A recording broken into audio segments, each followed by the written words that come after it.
silenciosa, voces de la penumbra. Un momento, un espacio para las pesadillas. Un espacio para abrir el portal hacia lo insólito, conectarnos con el lado invisible de nuestra naturaleza. Voces de la penumbra llega hoy a la Feria Chapú Guaraní para traer lo mejor de su narrativa, lo mejor de sus poemas. Estarán aquí presentes con nosotros los poetas malditos del inframundo y los narradores del infierno. Compartirán con ustedes sus obras que prometen ser un hito aquí, en este sitio, en confusión con las alineaciones planetarias, en confusión con lo lírico, en confusión con ese cielo oscuro y tenebroso que se abre, despertando nuestros sonidos.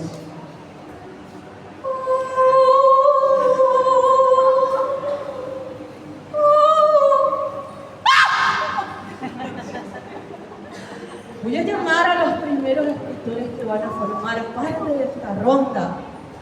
Y a la par que van pasando, los voy a ir presentando para que los conozcan. Ellos van a leer sus obras y también van a presentar las antologías donde ustedes pueden adquirir ese bagaje literario.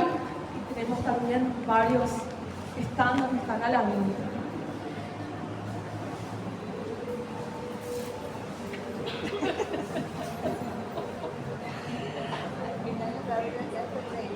Cuando llame el primer narrador, por favor, no se asusten, guarden silencio porque aquí puede ocurrir lo peor. Puede ocurrir algo extraño. Invitamos a este podio al narrador y al poeta gótico José Monín para que esté en la primera ronda. Fuerte el aplauso para él.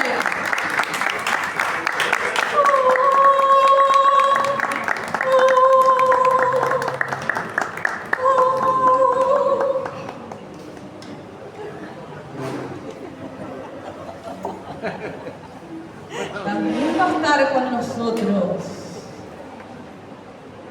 una mujer, una bruja. Mejor sepamos de buena fuente porque ella trae historias de casas abandonadas, lugares donde la muerte transita, donde los espíritus penantes también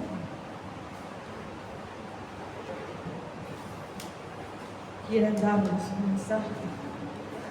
Fuerte el aplauso para Daily Venegas que está aquí adelante.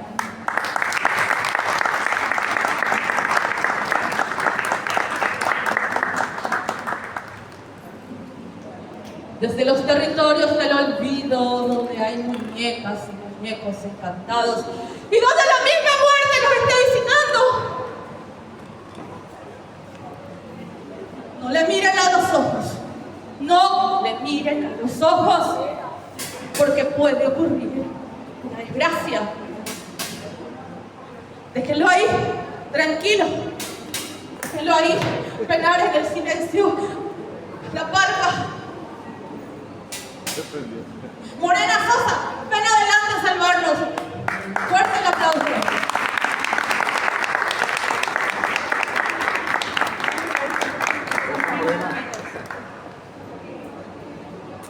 Ellos son Cifate Paraguay.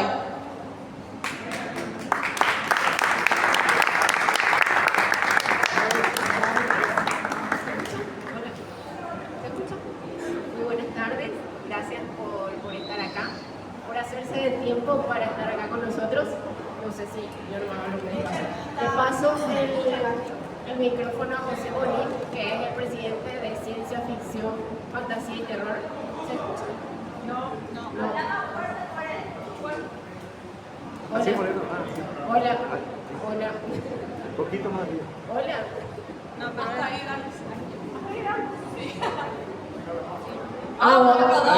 Hola. Ahí ya. No me entendía con el micrófono. Bueno, quería agradecerles, gracias por estar acá, hacerse de tiempo y compartir con nosotros.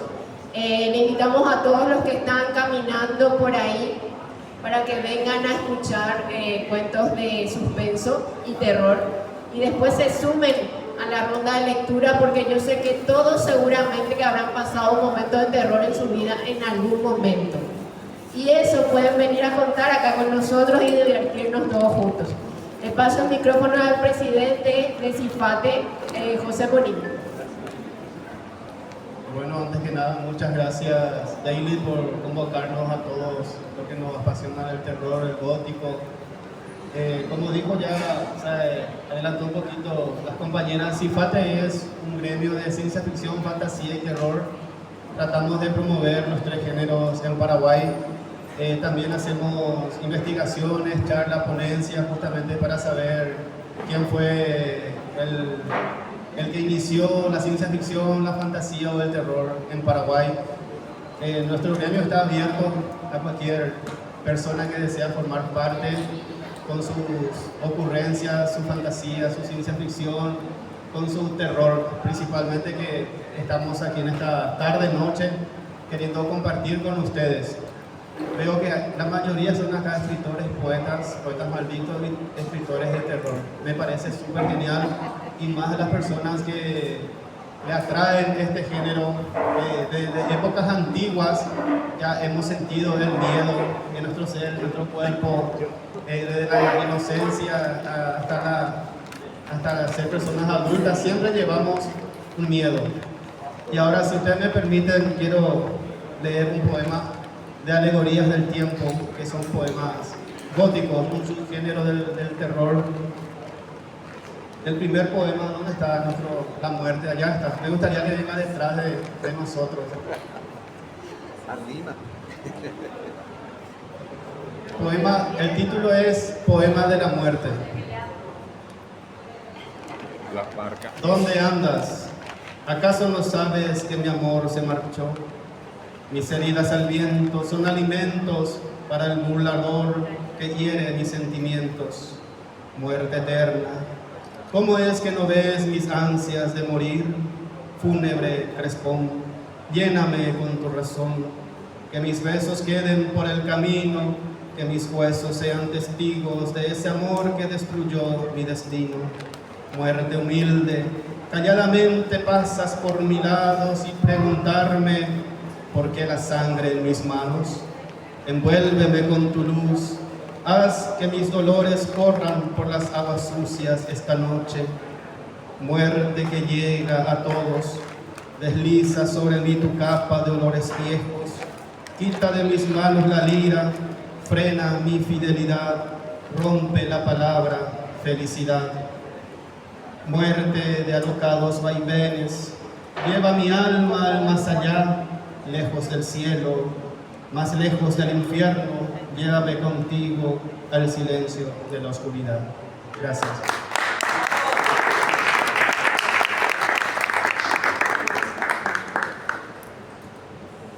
Buenas tardes. A continuación les voy a leer uno de mis más grandes miedos. Mundos paralelos. Apenas pensé en párrafo, el conductor había frenado bruscamente.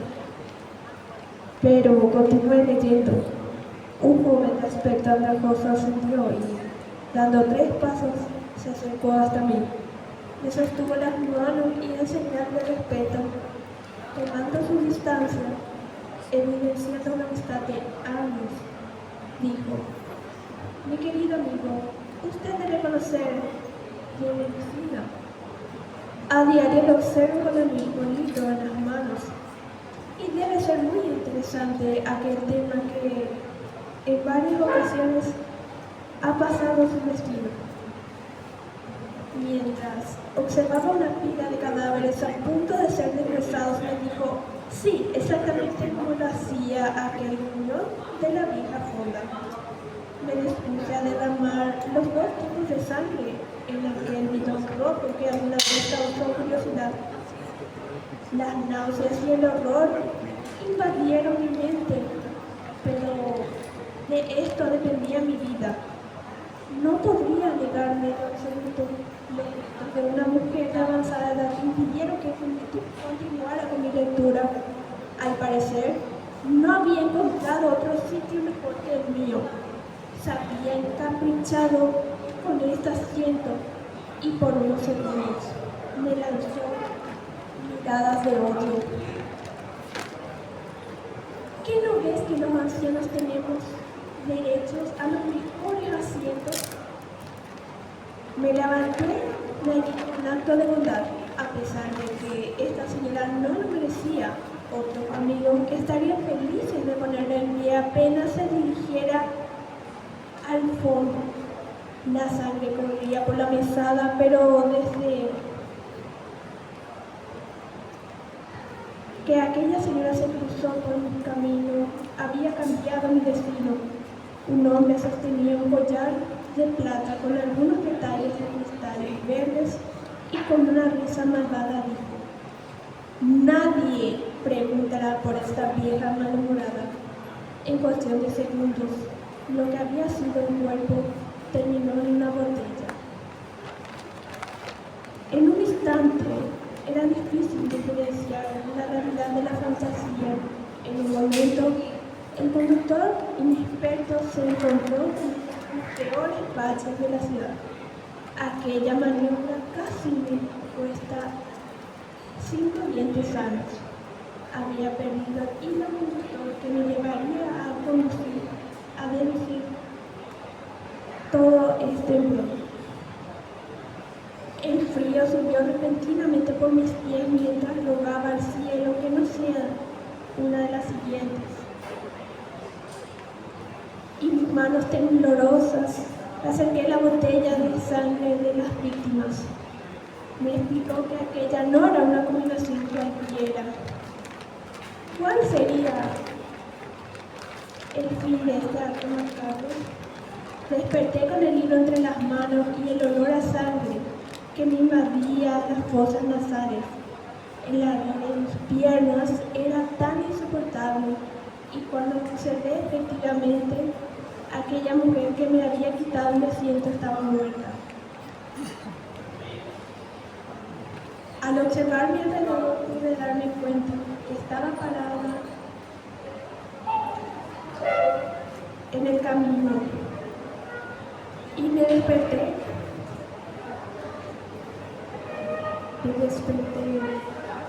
Dándome cuenta que otra vez perdí el autobús.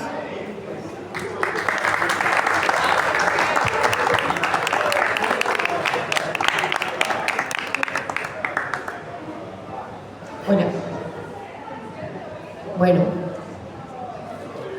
al caer la noche, Aramí sintió ganas de ir al baño, pero no quería ir a ese baño.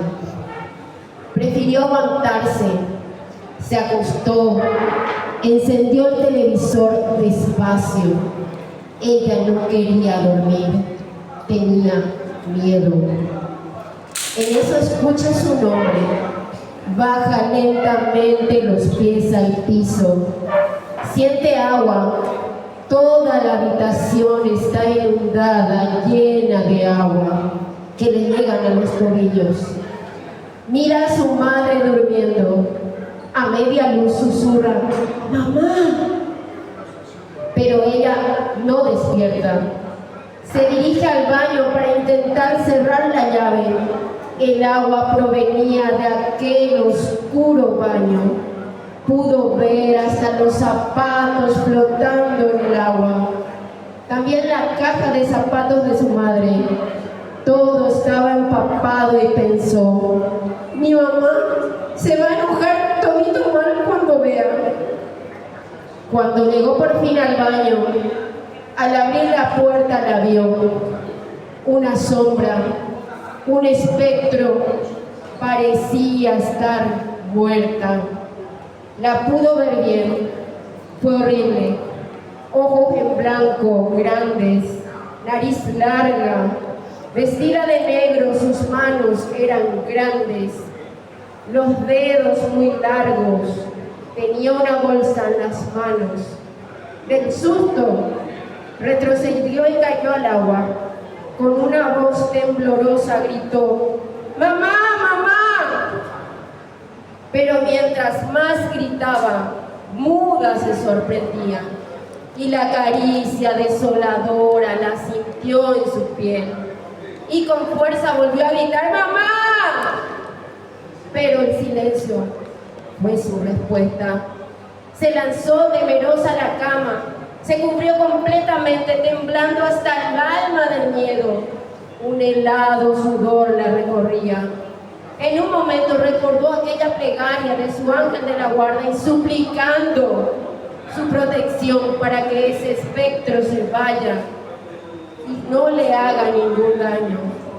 Pero en eso sintió que algo la jalaba con mucha fuerza y la introducía en una bolsa.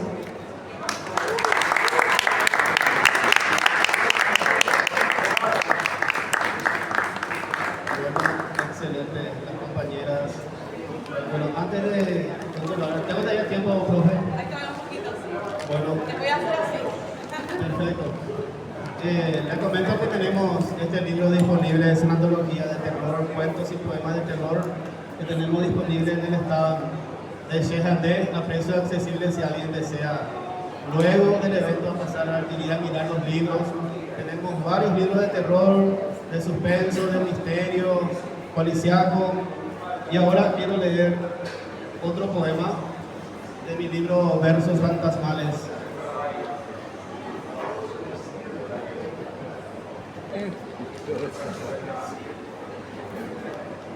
También contamos con la presencia de Mary, quien engalana nuestra sala. Aquí está presente ella. Está alegre, siempre está sonriendo. Por favor, le pueden dar un aplauso para Mary.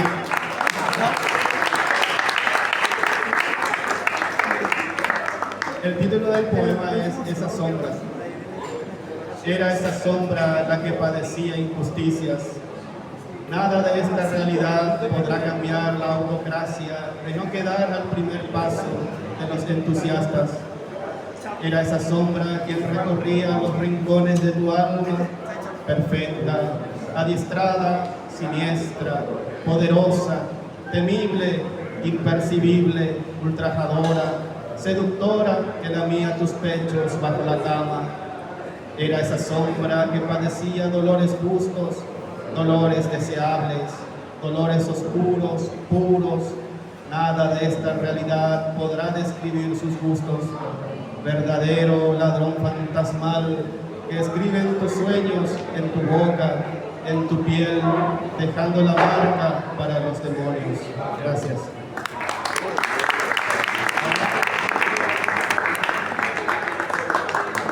Fuerte el aplauso para los tres narradores. Vamos preparándonos para la siguiente ronda. Mary, ¿quieres decir algo?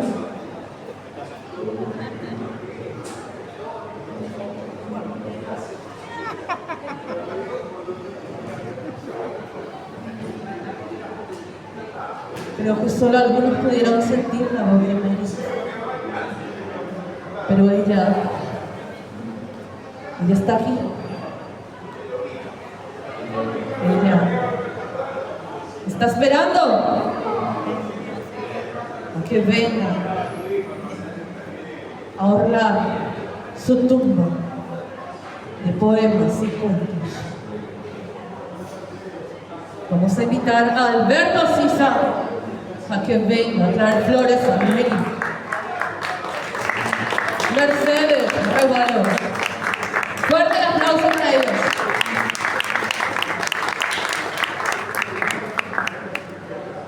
Y alguien vino herida. Alguien vino herida. Vino con las marcas de sangre. Vino con las huellas de la tragedia. Vino a hacer catarsis aquí. Limpia Rodríguez. Fuerte el aplauso.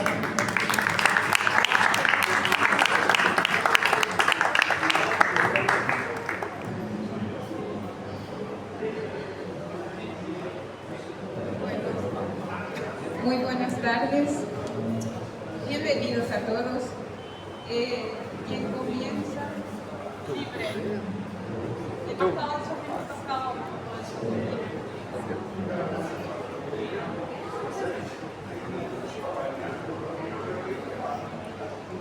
Buenas tardes, soy Mercedes Rebaño y les voy a leer un cuento de este libro que recién quité, se llama 13 cuentos. El cuento se titula La piel de la oscuridad. En un pequeño orfanato perdido entre sombras de la noche, los silbidos del viento parecían contener secretos oscuros.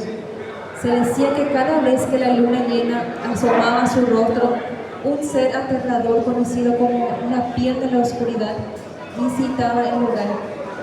Los niños hablaban en voz baja de su apariencia, un monstruo envuelto en una negrura espesa, con ojos brillantes que reflejaban el miedo en sus corazones. Ningún adulto creía en el monstruo. El señor Simón, director del orfanato, aumentaba la seguridad en los pabellones y en la entrada del edificio, pero los niños seguían desapareciendo.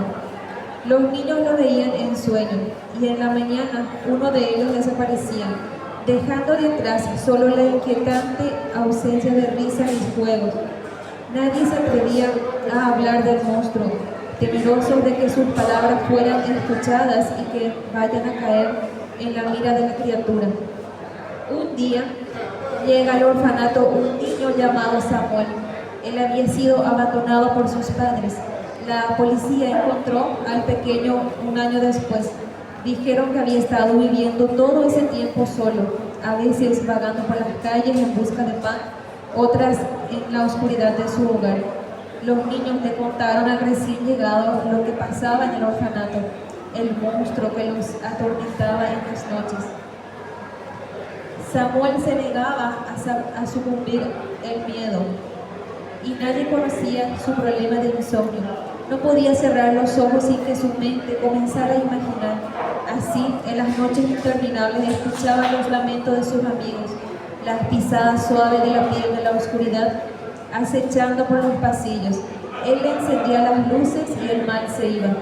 Una noche, decidido a descubrir la verdad, Samuel se armó de valor y se ocultó debajo de su cama. Cuando el reloj dio la medianoche, una sombra se deslizó por la habitación, encubriendo la luz y llenándola de un frío que paralizaba.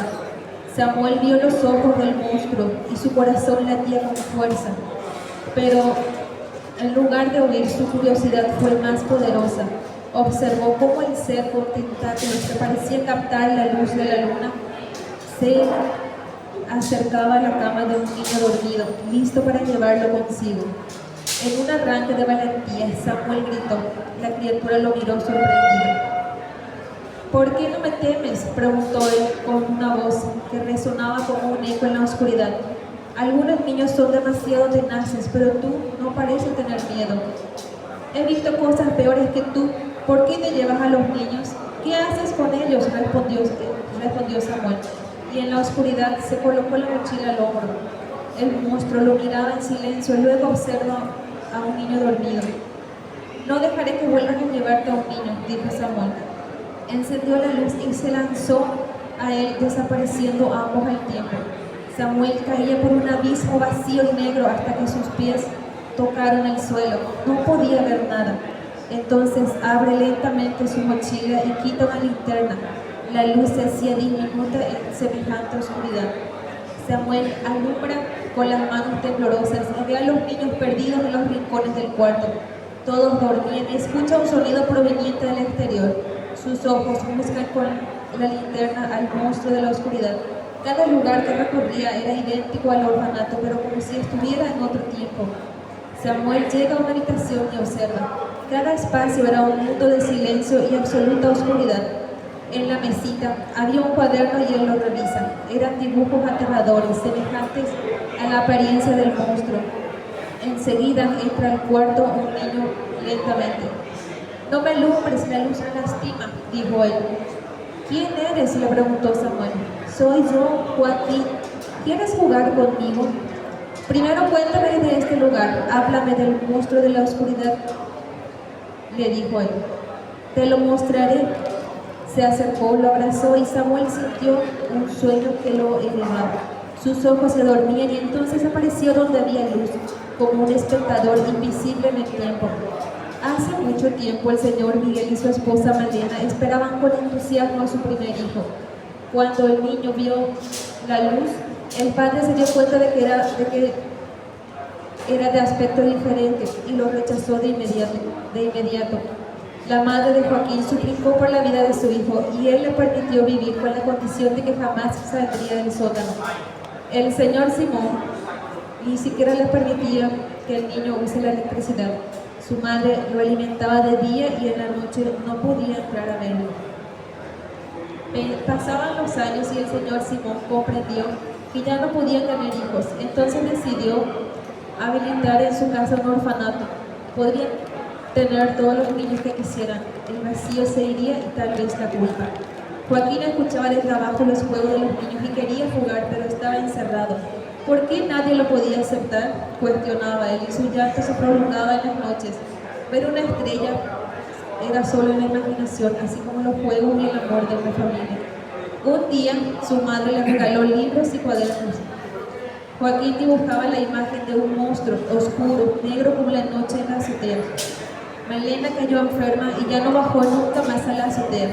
La sombra del señor Simón se acercaba a la puerta y le introducía comida y agua al niño, sin dirigirle sus palabras, pero un día dejó de hacerlo. Joaquín en la agonía siguió escuchando la risa de los niños de arriba, su voz en sus cantos, y dicen que cuando en la mente se sueña, se desea y se imagina algo con tanto fervor, se hace realidad. Más allá de la muerte se abre un abismo negro y profundo, inundado del dolor y del desamor, el sueño más puro de un niño de ser amado y el grito del crimen de un monstruo. Samuel ve el cuerpo de un niño en el suelo y siente que se va en el tiempo. Ahora, ¿quieres jugar conmigo?, le preguntó Joaquín. Sí, quiero jugar contigo, pero no puedo jugar en la oscuridad. Debes dejarme encender la luz.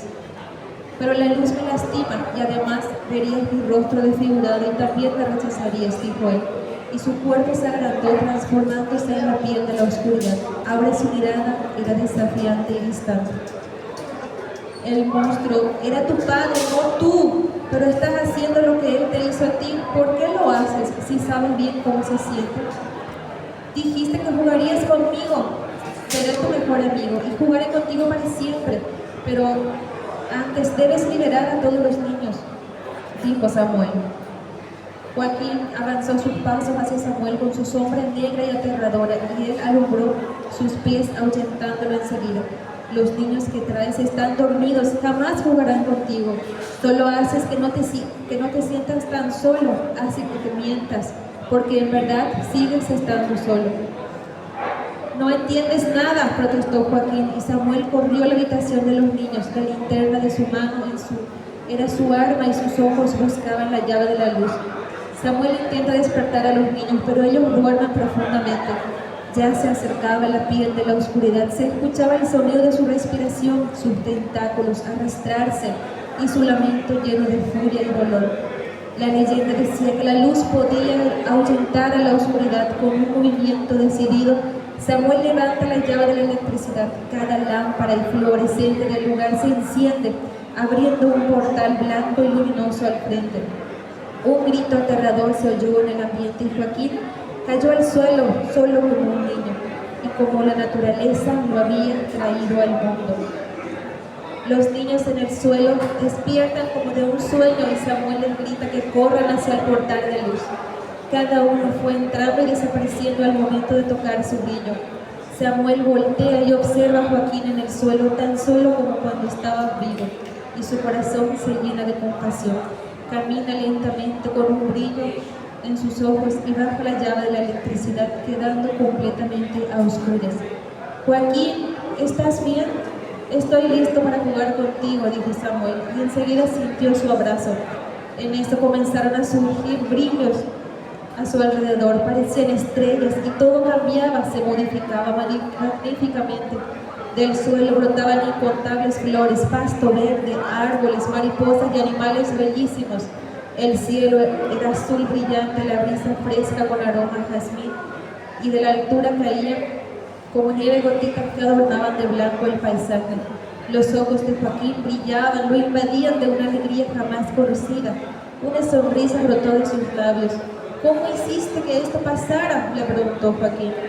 Yo no hice nada, creo que hoy ha llegado la justicia, eso es todo, dijo Samuel.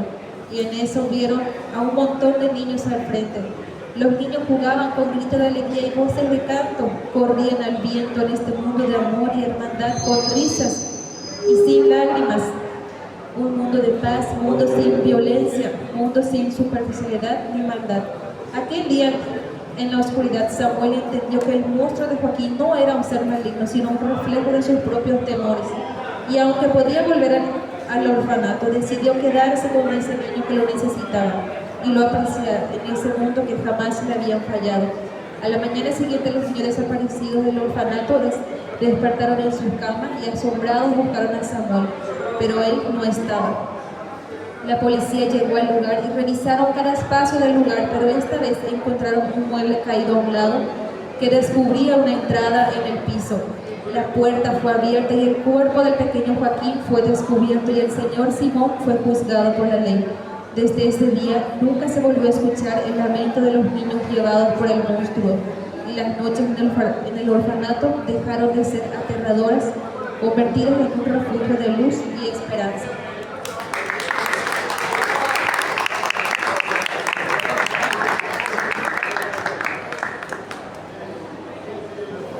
Bueno, me dieron la palabra.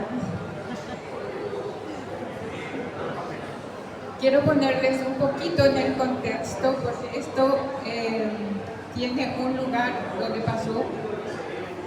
Hace parte de un grupo de cuentos inéditos aún, y se llama Viajes.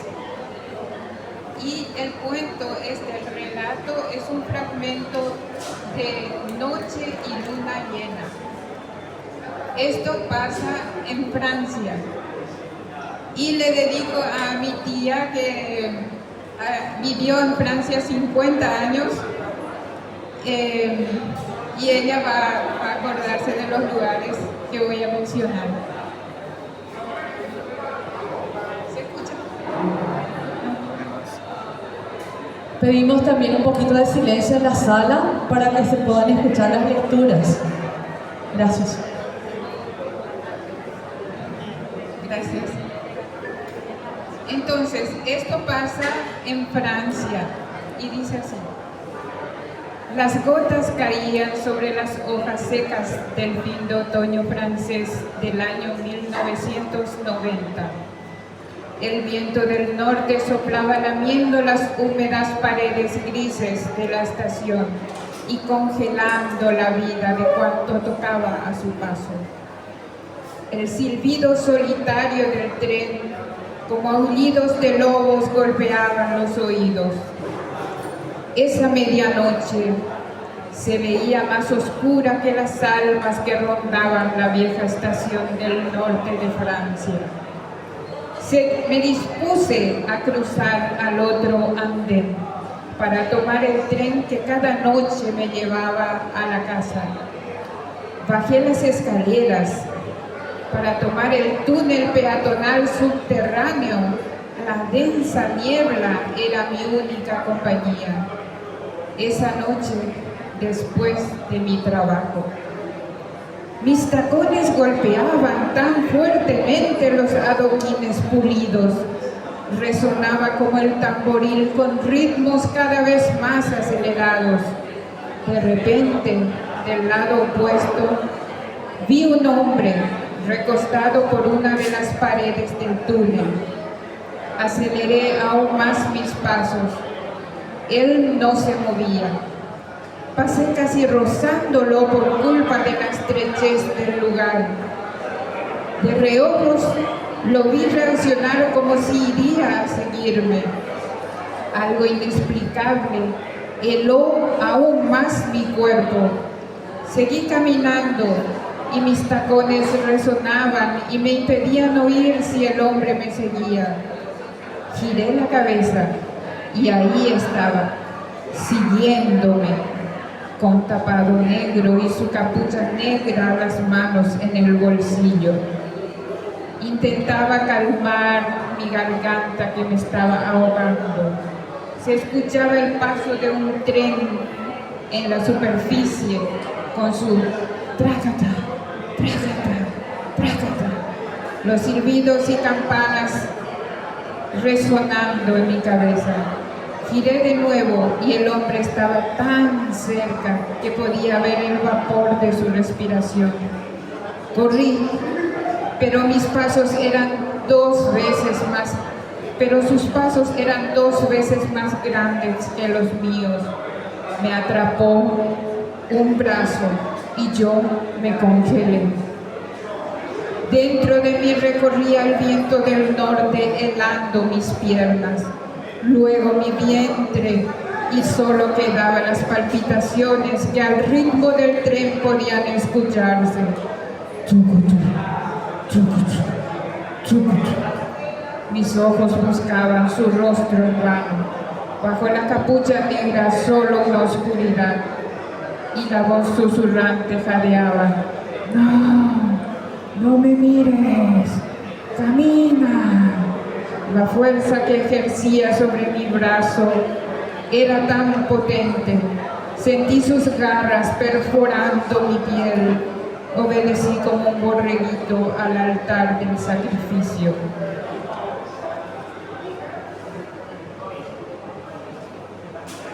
Dejé caer el bolso. Los ruidos de mis tacones contra el piso resonaban como pasitos y tropezones. El hombre me arrastraba por el túnel y respiraba fuerte, hablándome de los cabellos. Me debatí, empujada por el pavor de lo desconocido. Susurraba palabras incomprensibles y allí, mirando al suelo, vi sus botas de cuero ajadas y rotas. Entonces, en un movimiento brusco, planté mis tacones aguja en su pie. Mientras el hombre gritaba y prodigaba maldiciones en lenguas desconocidas, corrí con fuerza, paré frente a una puerta, la empujé y me escondí, esperando que ese paquete de odios no lograra atraparme de nuevo. Me senté casi confundiéndome con la sucia, fría y oscura pared, mirando hacia la tenue luz por debajo de la puerta. Me ardía el cuello y me sentía mojada. Lo sentía mojado, sin saber si era sudor o sangre. Era una sombra. Una sombra invadió la luz. Luego un hilo de sangre rodaba por debajo de la puerta, de afuera para adentro. Me hice aún más pequeña. El picaporte de la puerta giraba de un lado a otro. Se podía escuchar su respiración. Y gemidos. Mis ojos no se apartaban del picaporte. Y de repente la puerta se abrió.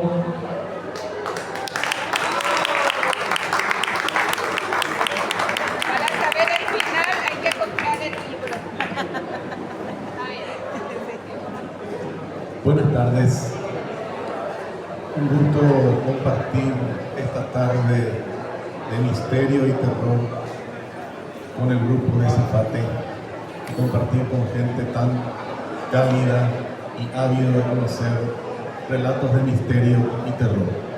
Yo voy a tratar de ser breve. Voy a situar un contexto en el que surgió este relato fantasmal que ocurrió, ¿verdad? Un hecho que ocurrió. Surge hace ya 45 años. Yo era pequeño aún. Solíamos reunirnos en la casa de un tío mío, en rueda de familia, amigos, y bueno, de repente surge este relato de este tío mío, una persona seria, muy introspectiva, de carácter reservado, serio. Y bueno, él empieza a relatar un caso que le ocurrió cuando él se desempeñaba como odontólogo idóneo en la ciudad de Pinasco, al norte.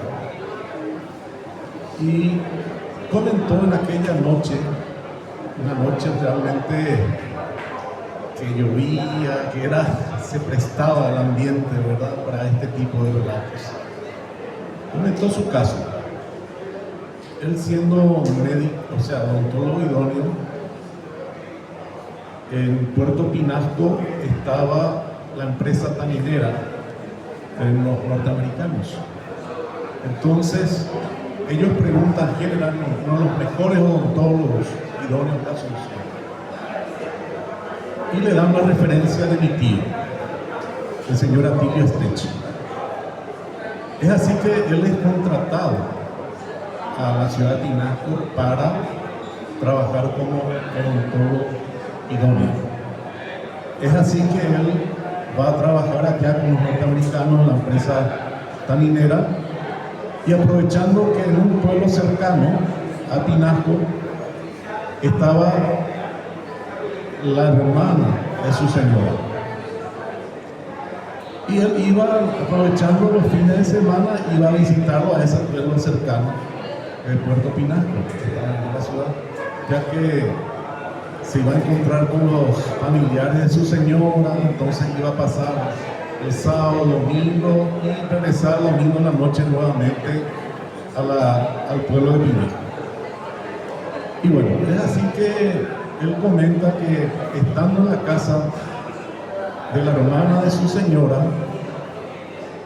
una noche le pide ir a comprar unos genioles a una despensa situada a unos 3-4 kilómetros de la casa, pero debía de pasar por una picada de arena con árboles frondosos, como un túnel donde debía pasar mi tío a caballo, porque todo se hacía ahí recorrido a caballo, porque eran zonas bien distantes. Y en esa despensa le proveían, ¿verdad? Era una despensa típica del interior, donde solamente no había elementos que hacen al sustento familiar, sino también había elementos, medicamentos farmacéuticos básicos, ¿verdad?, como aspirina, genioles. Y como el marido de la señora de su hermano sufría jaquecas, entonces le pidió que traiga unos genioles para su jaqueca. ¿Cómo no?, le dice mi tío.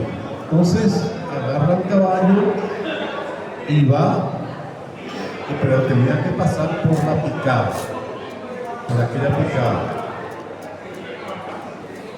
Entra a la picada, va a medio trote y escucha atrás suyo que venía un caballo a toda velocidad, o sea, cabalgando rápidamente, pero él no podía mirar porque el sendero era tan estrecho que no podía dar vuelta a mirar quién era, y escuchaba el caballo que cada vez más se iba acercando. Bueno, hasta aquí me quedo y voy a empezar el relato por el clímax o el nudo de la historia.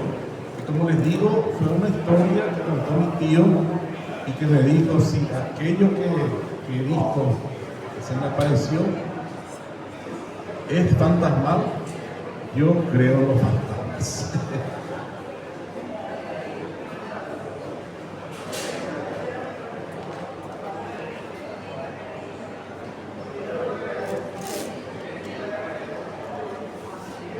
En el horario de la noche, en la temible y fantasmal picada, los densos matorrales cubrían casi todo el sendero en su trayecto. En aquella desolada quebrada en medio de la tupida selva, parecía surgir como compañera solitaria los murmullos resurrectos de las ánimas en la noche de los tiempos.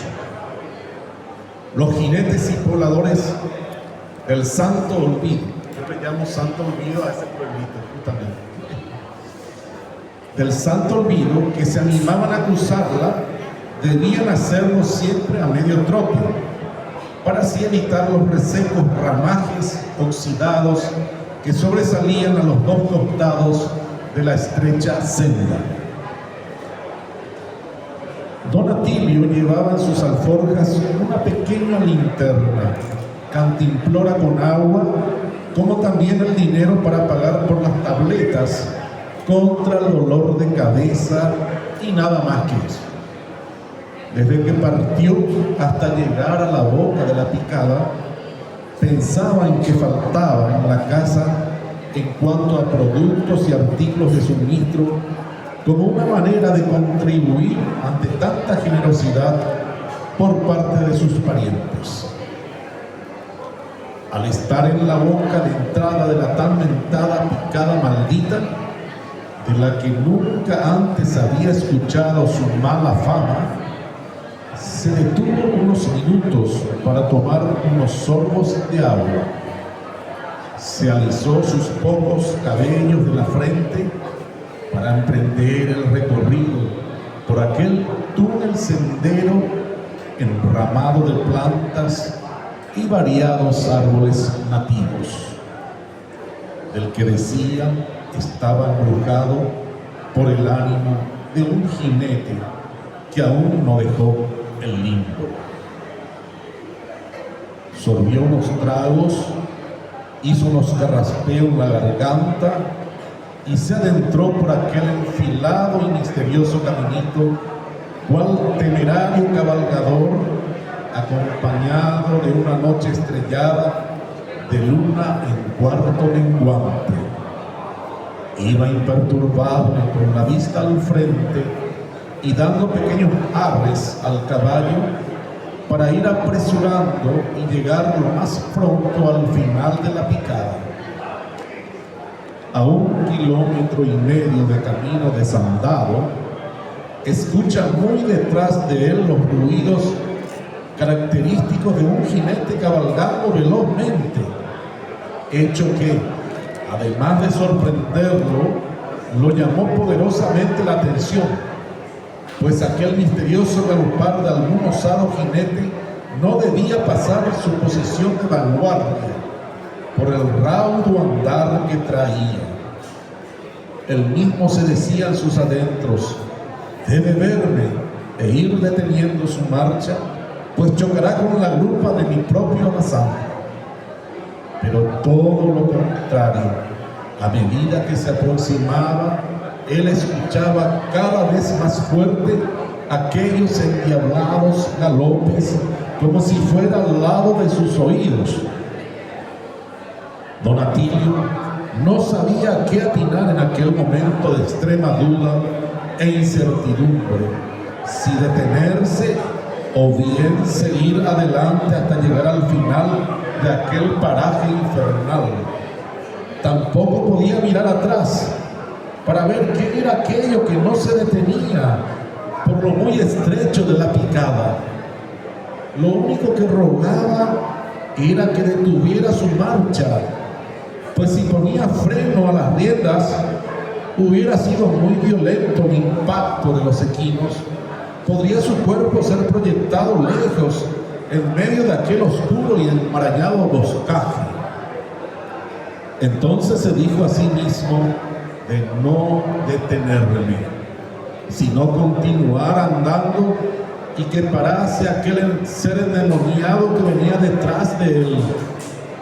Nunca había sentido ningún tipo de miedo a nada, y esta vez se le erizaron los pelos de las piernas, así como los pocos pelos de sus extremidades y raleados cabellos que le quedaban.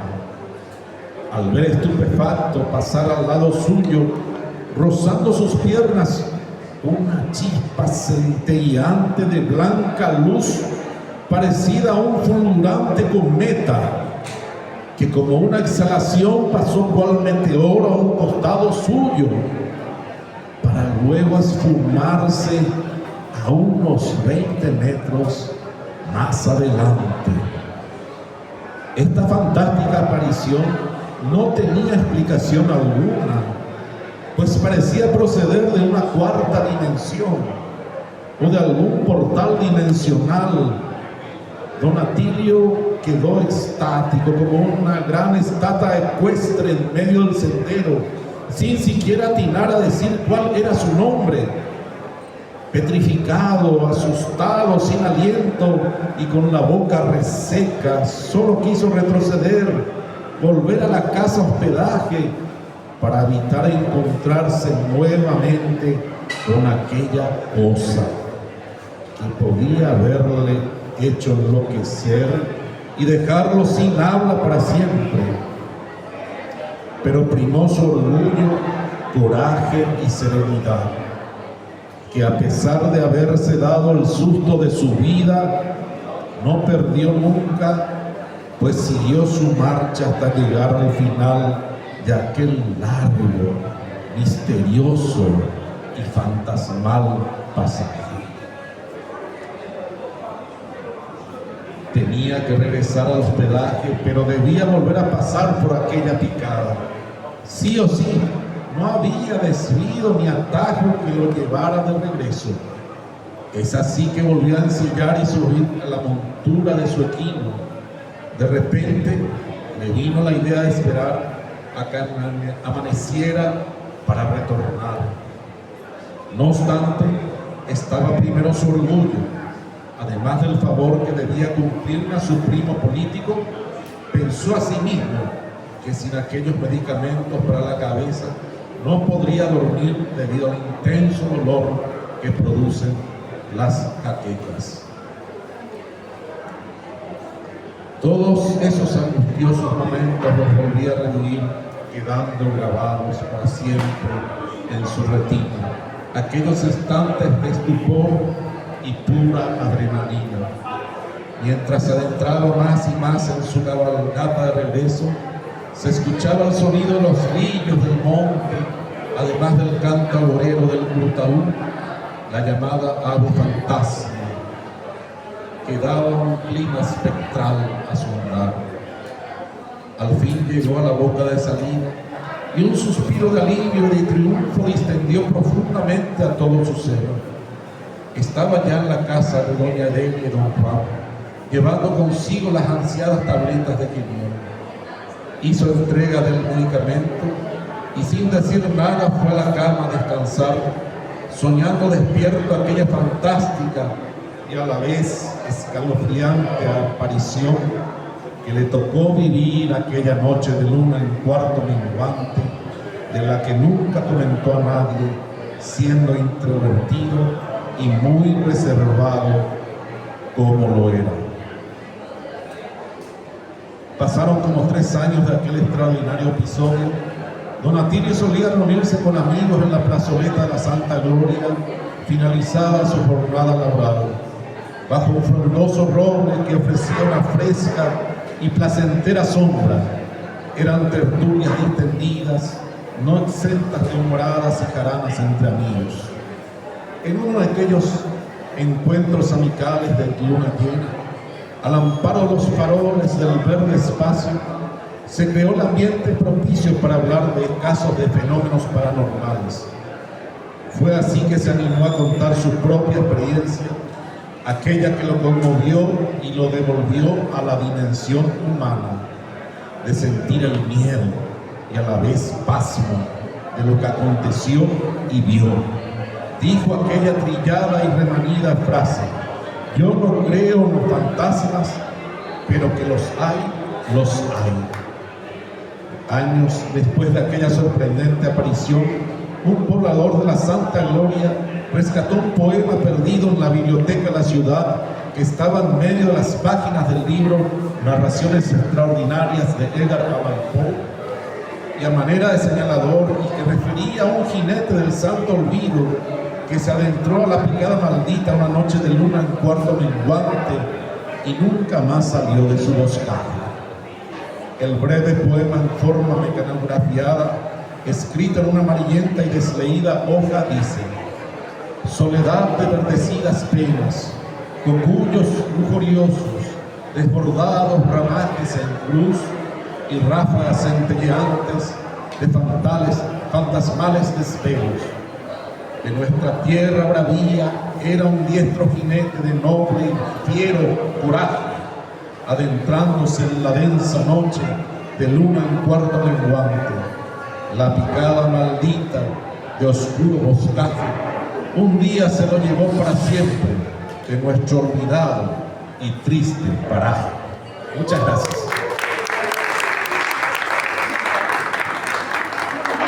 Y antes de continuar con la siguiente ronda, Fabricio nos quiere referir algunas palabras. Muchas gracias y complacido de escuchar este relato de Alberto Sisa, amigo también de la librería. Muchas gracias.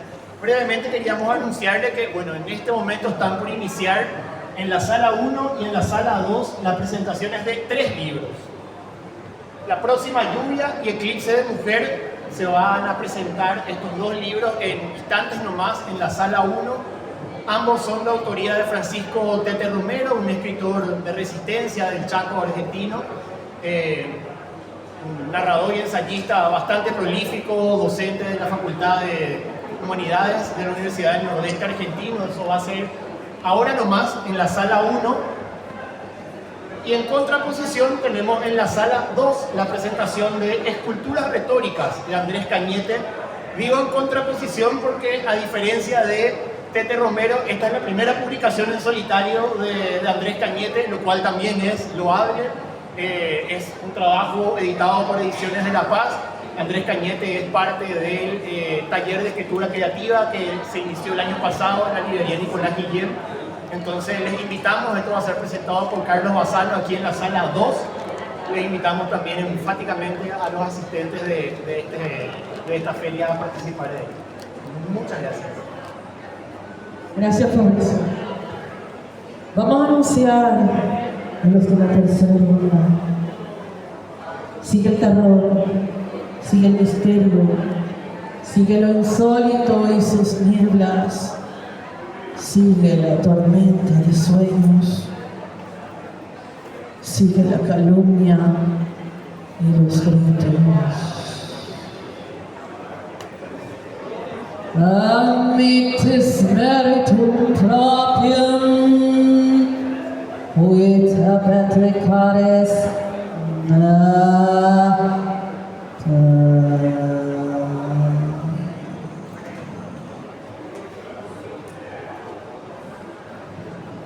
Tenemos varios invitados especiales hoy. Sofía Raquel Casabianca, que va a presentar también su material nuevo de terror. Moni y Miguel Caballero, escritores también de nuestro gremio de Fantástico, y quien les habla, Daily.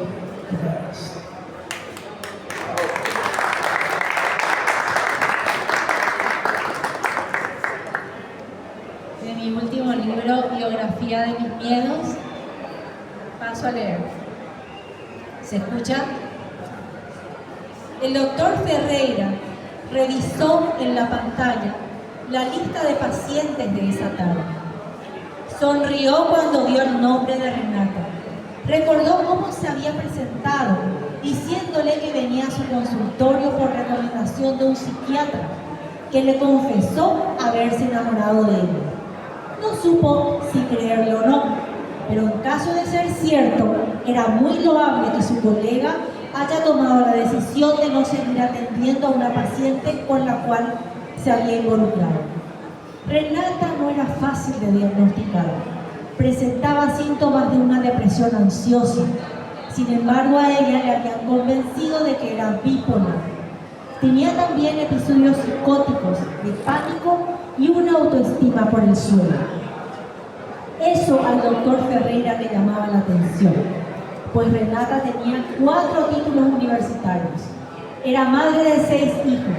Ejercía la profesión de odontóloga con mucho éxito económico y contaba con un buen prestigio, pues enseñaba en la facultad y pertenecía a una fundación de ayuda a personas que no podían costearse un tratamiento odontológico. También tenía un marido que la amaba y que la había acompañado a las primeras consultas. No te puedo medicar hasta conocerte mejor. La primera condición para que te acepte como paciente es que hagas psicoanálisis. Pero doctor, replicó Renata, no puedo pegar el ojo y si no duermo no puedo trabajar al día siguiente. Probemos un somnífero suave y veamos tu reacción. Te espero la próxima semana. Marca el horario con Doris, la recepcionista. Aquí están los números de 2 psicólogos que trabajan en mi misma corriente. Formamos parte de un equipo. Yo lo único que deseo es poder dormir, nada más. Es pronto. Nos vemos el próximo lunes. Tardó más de un año en poder definir el cuadro de Renata. El licenciado Gustavo, psicólogo por el que se decantó la paciente, le había referido que ella tenía partes de la memoria en blanco. De buenas a primeras no sería fácil ganar su confianza. Había sufrido de abandono en la niñez y era muy temeroso. Sus padres la habían descuidado, inmersos en sus múltiples obligaciones y actividades, generándole una dependencia extrema hacia ciertas personas, sobre todo hacia su marido.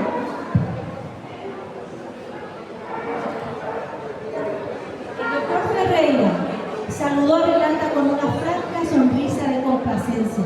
Luego de un año, la veía con luz en los ojos y más confiada. ¿Qué tal, Renata? Mejor, doctor. Por lo menos puedo dormir unas 4 horas. No te preocupes por eso. Hay personas a las que 4 horas le basta para funcionar. ¿Y qué te parece, licenciado Gustavo? ¿Vas bien con la terapia? No tanto, doctor. Es muy aburrido y doloroso. Hay días en los que me siento con ganas de tirar la toalla. Pero luego vienen de nuevo las pesadillas y me da vergüenza contar lo que sueño o lo que veo o escucho cuando estoy sola. Debes contarle todo al licenciado Gustavo. En eso estoy. Pero como le dije, tengo vergüenza. La primera vez que viniste me dijiste que te gustaba leer y escribir. ¿Pensás que escribiendo esos sueños, anotando lo que decís ver y oír cuando estás sola, podrías describirlo sin vergüenza? No estamos aquí para juzgarte, sino para ayudarte. Ya me sugirió eso el licenciado. Vine porque se me acabó el remedio para dormir y justamente quería pedirle algo para acallar las voces y borrar las imágenes que veo. Está bien, vamos a probar con una nueva medicación. Volveré en 15 días, pero si te embota mucho, escribime para ajustar la dosis. Se despidió el doctor Ferreira al tiempo que le extendía la receta junto con la hoja de las indicaciones. 6 meses después, el doctor Ferreira tuvo que atender a Renata en urgencias del Sanatorio Pinares, ya que había intentado suicidarse cortándose los venas.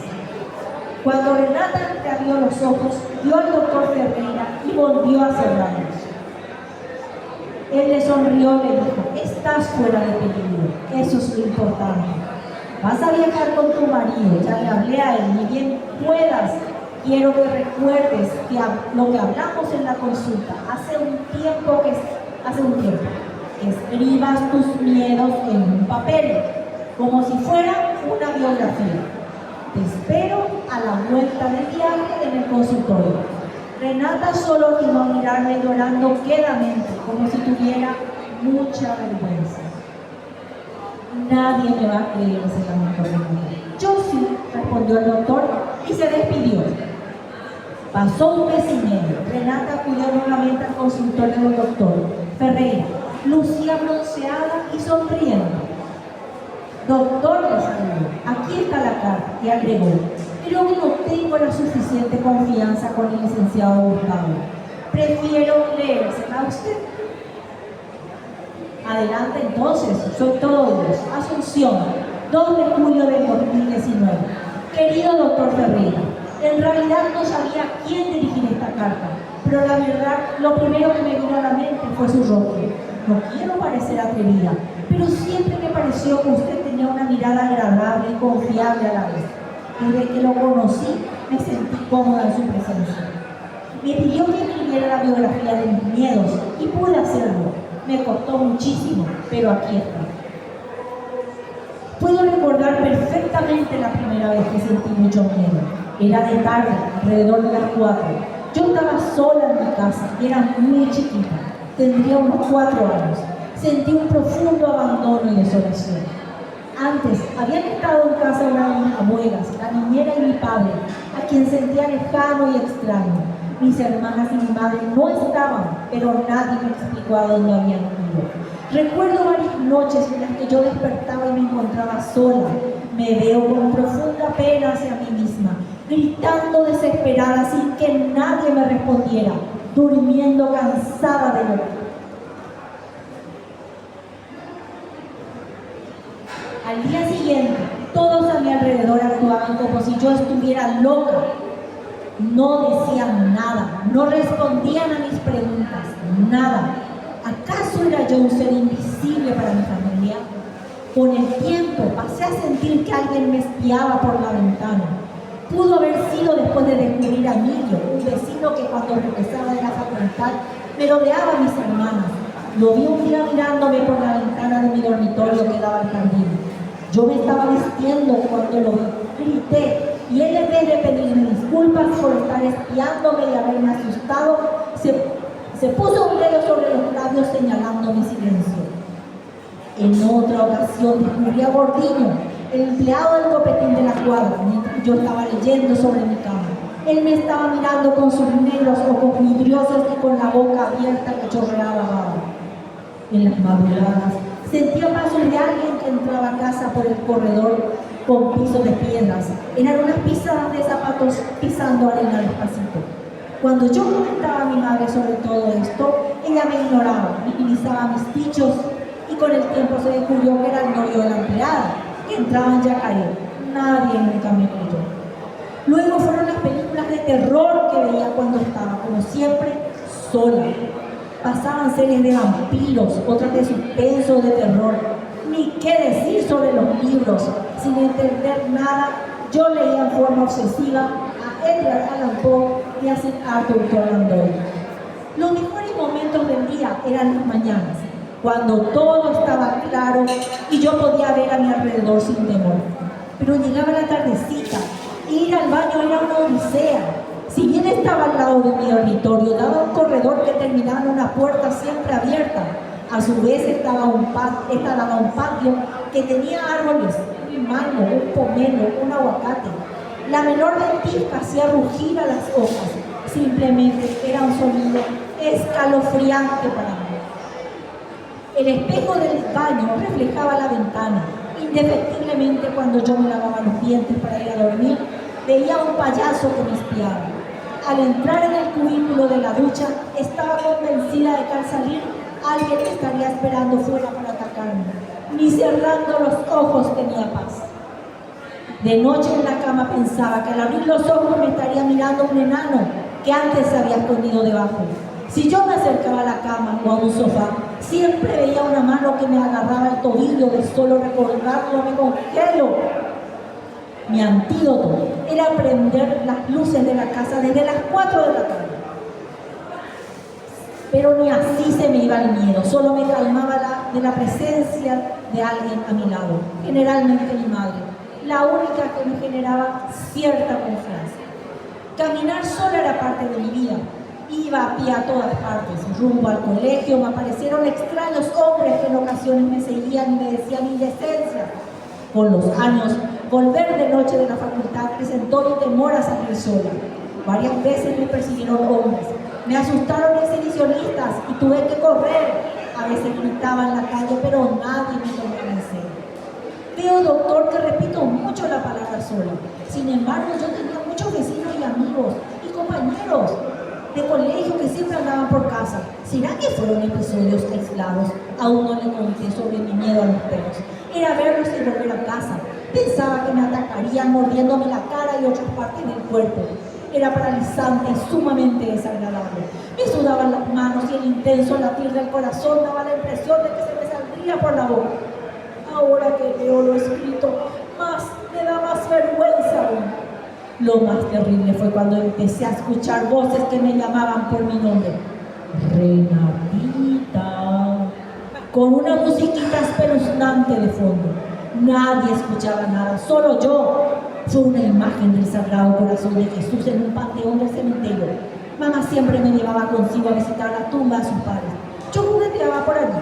Escuché nítidamente un martillo, como el de un juez o rematador público que me condenaba a no correr más por los pasillos y molestar a los muertos.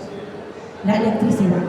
Nunca pude superar la impotencia que sentía al no poder enchufar los artefactos. Lo aprendí y usaba después, pero no podía enchufarlos.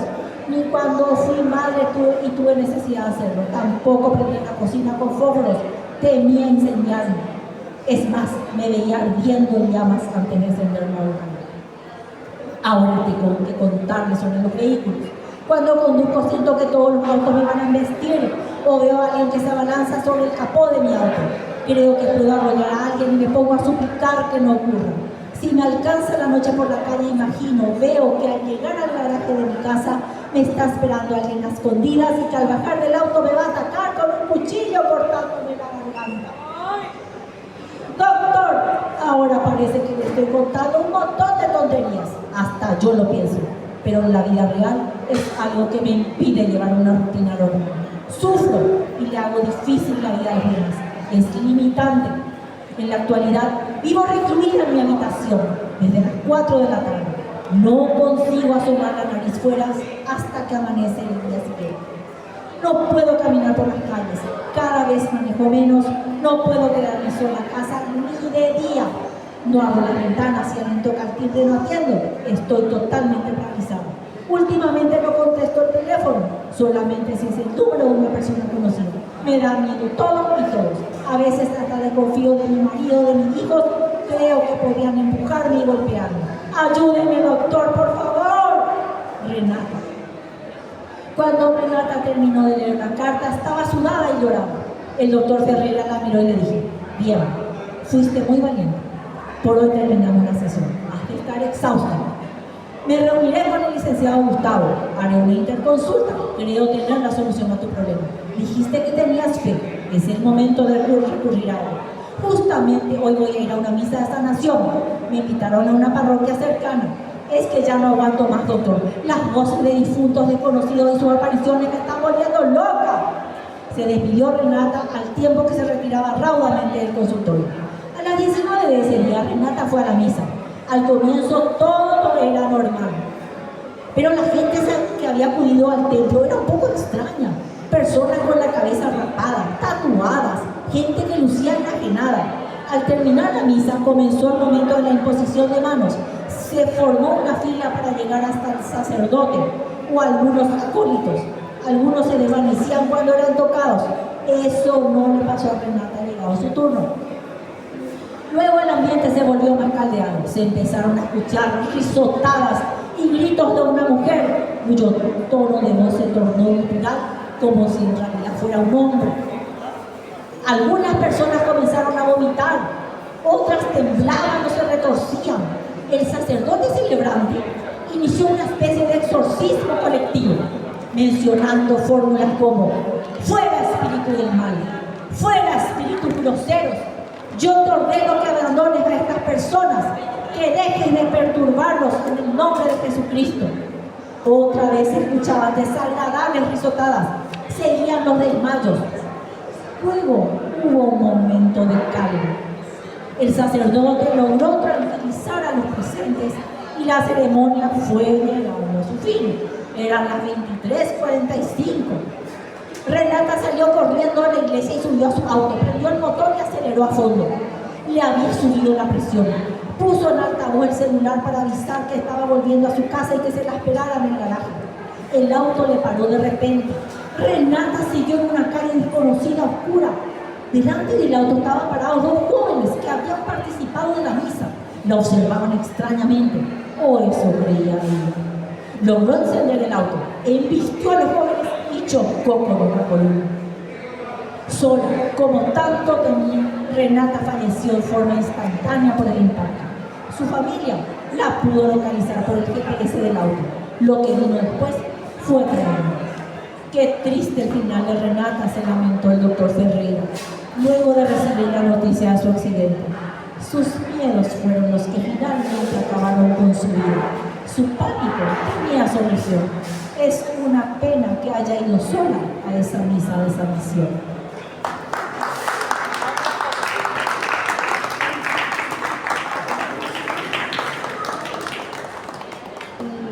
Buenas, les voy a leer una antología en la que participo con otros autores que se llama La oscura herencia de Villarte. Les voy a leer un poco de la sinopsis. Estás a punto de adentrarte a la localidad maldita de Villarte, allí donde moran las sombras.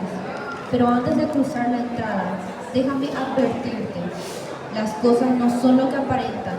Los monstruos existen y tus pesadillas, escondidas en lo más recóndito de tu subconsciente, podrían ser reales. Trata de pasar inadvertido, porque a los habitantes de esta ciudad no les gustan los forasteros. La siguiente colección de historias, seleccionadas y publicadas por primera vez, nos ofrece un retrato sin igual de la originalidad de los autores presentes. Nos demuestran que el terror puede presentarse de distintas formas, como bestias indescriptibles, criaturas de las profundidades, seres diminutos y perversos. Ahora que lo sabes, ¿te atreves a entrar?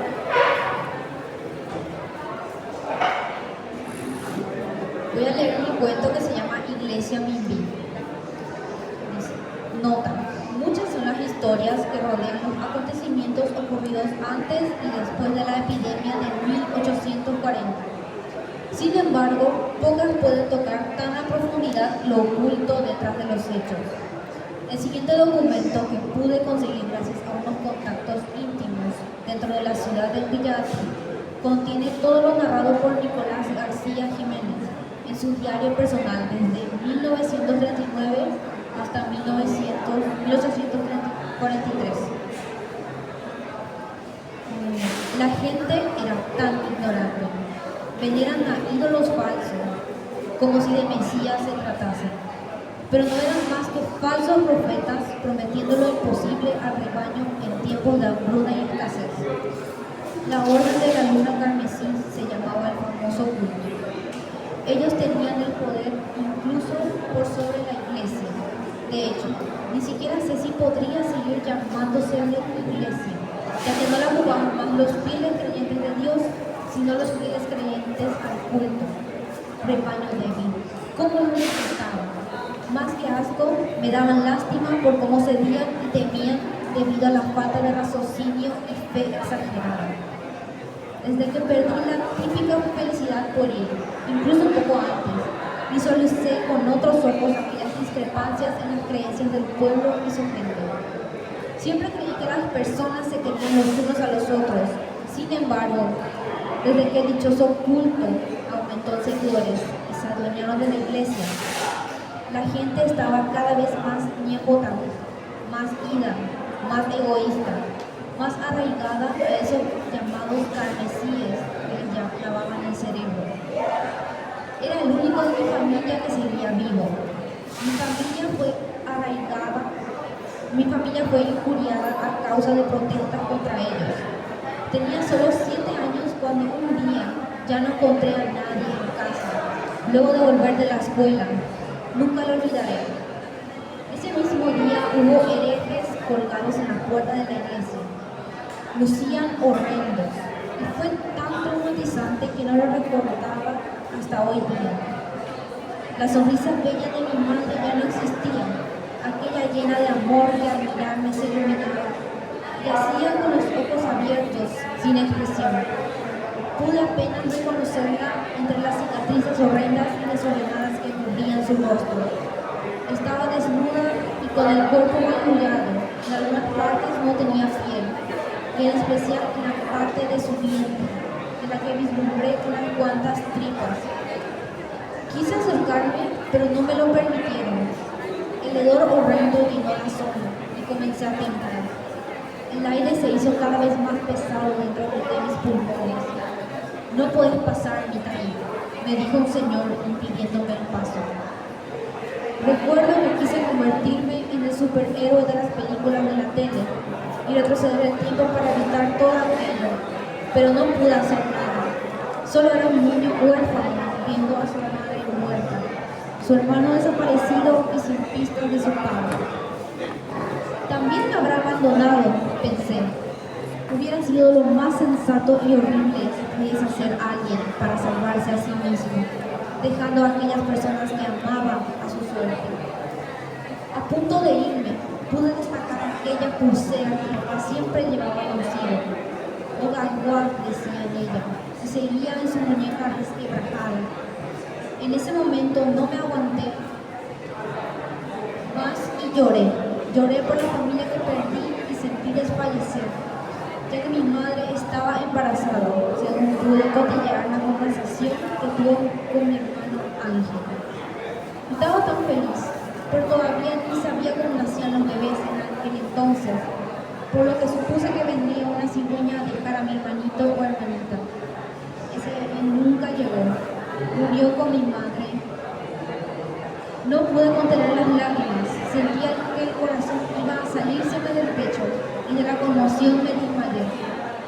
Al día siguiente desperté en una iglesia, ya que en ese desdichado pueblo no había orfanatos. Todavía me despierto sudando frío cada noche, soñando con el asesinato de mis padres, con la muerte de mi pobre hermanito, bebé nonato. Ni siquiera pude saber si era niño o niña. Mi hermano Ángel huyó de la localidad, pero existen rumores que dicen que ellos lo encontraron y asesinaron porque sabía demasiadas cosas, porque quizás tenía el mismo propósito que yo, pero eligió salir de este pútrido pueblo. Desde pequeño era parte del dichoso culto, pero lo hacía con el objetivo de destruirlos por todo lo que me quitaron. Ya no tenía nada que perder. Y hasta ahí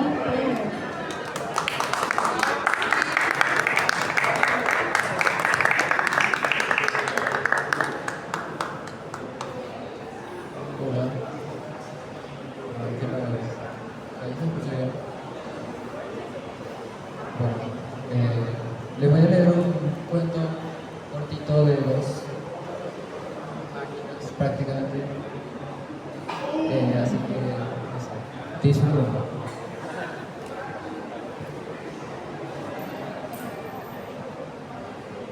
Mi padre decidió vender nuestra antigua casa en Coronel Oviedo para poder mudarnos a una localidad ubicada al interior del país, Villatú. Tiempo después compramos una casa muy bonita en el estilo victoriano sobre la avenida Bauer, la más transitada de la ciudad. No tenía nada especial, pero la habíamos adquirido a un muy buen precio para el tamaño que tenía. Las paredes estaban en mal estado, el techo a punto de caerse y el jardín trasero apenas tenía 1 o 2 plantas. Tardamos un mes o más en hacer las reparaciones, pero la sensación de que seguía siendo una casa antigua permanecía. Sin embargo, lo más extraño no era la casa únicamente. La mayoría de los vecinos nos miraban con recelo al pasar por la vereda. No eran amigables, nos ignoraron y rechazaron cualquier intento de acercamiento por nuestra parte. Era como si nos odiaran. No me sorprendía, era la fama que cubría la ciudad, como un manto de oscuridad. A pesar de eso, logramos hacer una que otra amistad de clase alta en Villatú, como los Márquez o los mismos Bauer. Pasaron meses y nos acostumbramos a nuestra nueva vida en esa sosa ciudad. Sin embargo, un día tocó a nuestra puerta un hombre elegante y de buen porte. Mi padre lo atendió de buena gana preguntando qué quería. Parecía ser uno de esos adinerados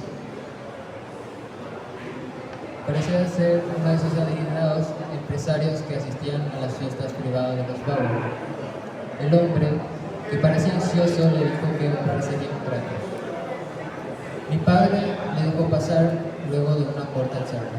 Al entrar el hombre comenzó a comportarse extraño, como si tuviera un miedo a algo. Era muy joven. Yo era un joven empático en esa época, así que esa emoción se me contagió al instante, como una gripe. El miedo me consumió. Hizo que me preguntara ensimismado si habíamos hecho lo correcto en venir a aquel pueblito. No creía en las cosas que me contaban que ocurrían allí, pero ese hombre se comportaba de una forma extraña e incomodándome. Su mirada me transmitía solo una creciente sospecha. El hombre fue directo al grano. Nos ofreció una gran suma de dinero si le dábamos lo que se encontraba en el sótano de aquella casa. Estaba escondida en una de las paredes y sería difícil de encontrar. Se trataba de una caja antigua de metal, quizás oxidada. Papá sin dudarlo aceptó el precio. Pero el hombre, antes de despedirse, advirtió que no debíamos abrir la caja por nada en el mundo. Recalcó esa advertencia casi como una amenaza. Nos la pasamos toda la semana buscando la caja. El hombre había dicho que vendría en cualquier momento. Papá y yo llenamos de agujeros el sótano de la propiedad, buscando emocionados aquella vieja caja, hasta que al fin la encontramos. Papá se preguntó qué tendría aquella caja que aquel millonario estaba tan convencido de que valdría tanto. Así que abrió la caja. Dentro hay una cámara analógica de fotografía, debajo un álbum de fotos con anotaciones. Las descripciones iban acompañadas de imágenes tomadas del procedimiento. Cada foto era más horrible que la otra. No puedo describir las atrocidades de dentro, solo decir que se trataba de recetas para cocinar personas. Gracias.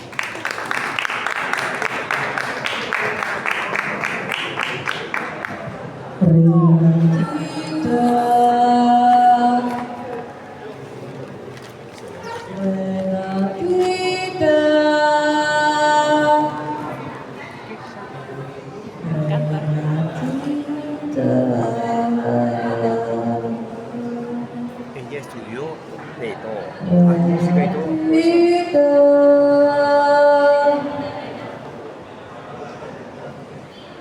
Para cerrar este momento de lecturas, quiero compartir un poema de terror y agradecer la presencia de cada uno de ustedes por hacerse ese tiempo para este disfrute literario y también invitarles a que conozcan nuestra asociación, nuestro gremio, CIFATE, Ciencia Ficción, Fantasía y Terror, y conozcan nuestros libros y también nuestra literatura. Los invitamos a nuestro mundo para que nos sigan también en las redes sociales, CIFATE Paraguay.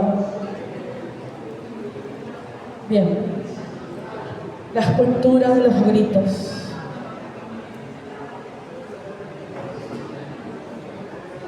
La escultura de los gritos se eleva en el vacío y es ahora desdeñada.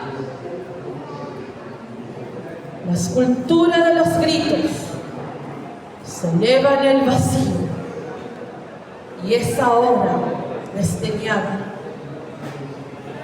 En su vientre seco se albergan gemidos de fantasmas.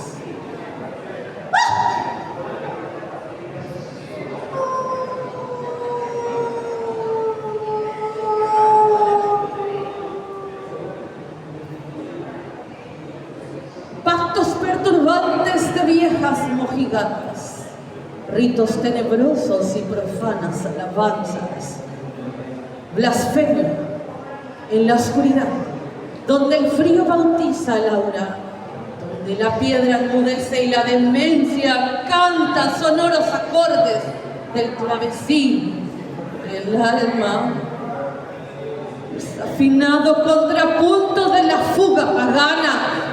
La escultura de los gritos es sin duda de una dama. De su pecho desnudo latan ahora las larvas. Ella es temida, malvada, es por todos despreciada. Estaba inundada de ideas. Fue en otro tiempo amada. Muchas gracias. Invitamos también a todos los que quieran sacarse fotografías con Mary y con la parca. Ellos son acompañantes silenciosos también en ese mundo invisible presente. Y también a todos los escritores de Cifate para una foto grupal aquí enfrente. Muchas gracias.